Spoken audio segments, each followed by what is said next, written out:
종아리 운동이 건강에 좋다는 말 아마 한 번쯤은 들어보셨을 겁니다. 그래서 이렇게 뒤꿈치 들기 운동을 꾸준히 하시는 분들도 많죠.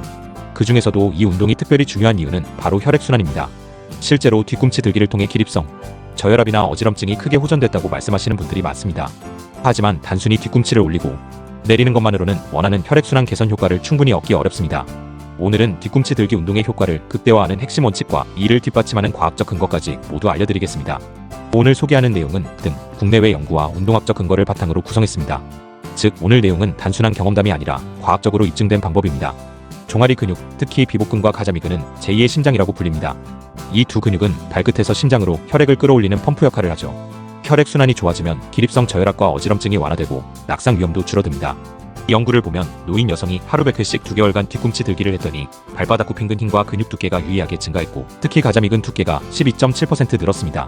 말초동맥 질환 환자에게 3개월간 종아리 운동과 스트레칭을 병행했더니 보행거리와 속도가 개선되고 증상 점수도 좋아졌습니다. 심지어 30초 1분의 짧은 뒤꿈치 들기만으로도 하태혈관 기능 검사에서 트레드밀과 유사한 효과가 나왔습니다.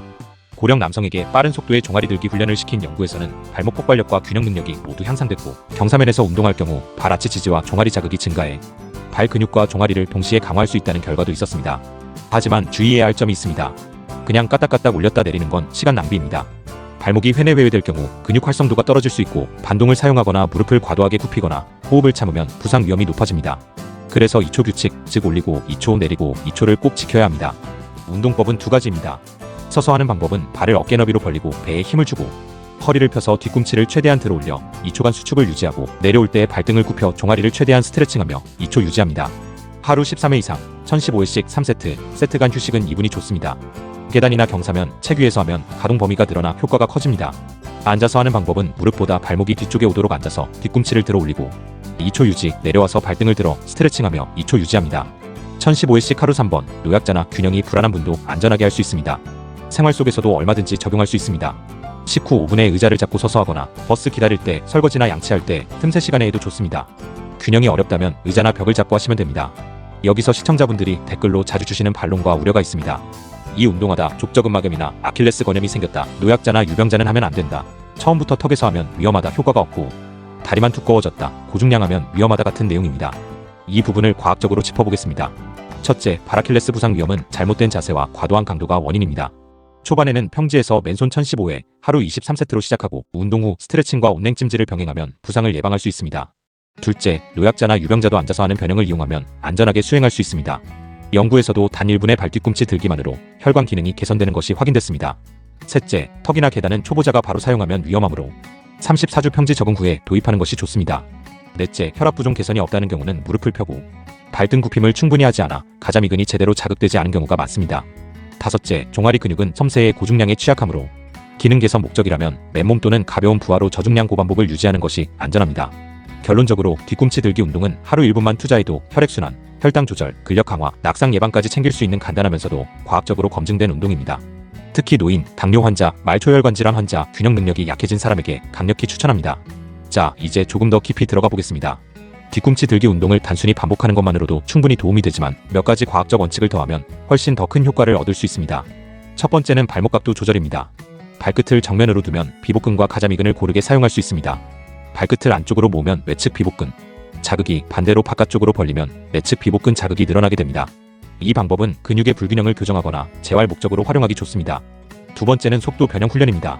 예를 들어 올리고 내리는 동작을 천천히 4초에 걸쳐 하고 수축기환을 2초간 유지하는 4-2-4 템포를 쓰면 근지구력과 혈액순환 향상에 유리합니다.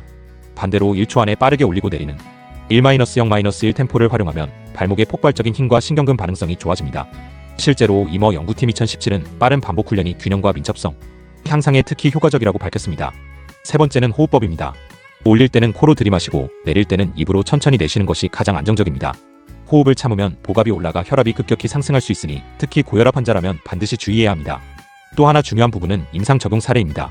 당뇨 환자의 경우 뒤꿈치 들기를 꾸준히 하면 말초혈관 순환이 개선되면서 당화혈색소 수치가 낮아졌다는 보고가 있습니다. 정맥류 환자들은 종아리 무거움과 부종이 완화됐고 장시간 서서 일하는 직군에서는 재발률이 줄었다는 결과도 있습니다. 또 노인들에게는 발목의 고유 수용 감각을 강화해 균형 능력을 개선하고 낙상 위험을 줄이는 효과도 확인되었습니다. 마지막으로 회복 루틴도 필수입니다. 운동 직후 35분간 종아리와 발바닥을 스트레칭하고 하루 12회 폼롤러나 마사지볼을 이용해 근막을 이완시켜주는 게 좋습니다. 여기에 온찜질과 냉찜질을 번갈아 해주면 혈액순환 개선과 염증 예방에도 도움이 됩니다. 여기서 한 단계 더 나아가 생활 속에서 어떻게 활용하면 좋은지도 말씀드리겠습니다. 아침 기상 직후에는 1015회 정도 2세트를 해주면 밤새 쌓인 부종이 줄고 혈액순환이 활발해집니다. 식후 5분 10분에는 소화와 혈당 조절에 도움을 줄 수 있고 장시간 앉아있을 때는 30분마다 1분씩만 해줘도 좌식 생활의 부작용을 줄일 수 있습니다. 또 취침 전에는 부드럽게 2030회 반복해주면 다리 피로가 완화되고 숙면에 도움이 됩니다. 재활과 특수 목적에도 활용할 수 있습니다. 족저근막염 재활에는 경사면에서 하는 뒤꿈치 들기와 발가락 스트레칭을 병행하면 좋습니다. 무릎 관절염 환자는 앉아서 가자미근을 중심으로 훈련해 하중을 줄일 수 있고 발목 염좌 회복기에는 탄력 밴드를 사용해 느린 반복을 하면서 안정성을 높여주는 방법이 효과적입니다. 물론 운동을 하다 보면 불편함을 느낄 수도 있습니다. 발등 통증이 있다면 과도한 반복이나 가동 범위 때문일 수 있으니 범위를 줄이고 회복 시간을 확보하세요. 종아리 알이 딱딱하게 뭉친다면 스트레칭이나 마사지를 소홀히 한 경우가 많습니다. 반드시 운동 후 5분 이내에 풀어주셔야 합니다. 무릎 통증은 발끝 방향이 불안정해서 무릎이 돌아간 경우가 많으니 자세를 조정하세요. 쥐가 자주 난다면 수분과 마그네슘 섭취를 늘려주는 것이 좋습니다. 마지막으로 이 운동은 단순 반복 같지만 의외로 심리적 효과도 큽니다. 매일 꾸준히 실천하면 성취감이 생기고 운동 경험이 없던 분들에게는 나도 할 수 있다는 성공 경험을 줍니다. 하루 100회처럼 가벼운 목표로 시작해 조금씩 늘려가면 자기 효능감이 크게 향상됩니다. 추가로 뒤꿈치 들기를 기본으로 해서 앞꿈치 들기를 하면 정강이 앞쪽 근육도 강화되어 균형 잡기에 도움이 됩니다. 양발로 시작해 한 발로 변형하거나 점프형 카프레이즈로 발전시키면 민첩성까지 키울 수 있죠. 밴드나 덤벨, 스텝박스를 활용하면 난이도를 조절해 꾸준히 발전할 수도 있습니다.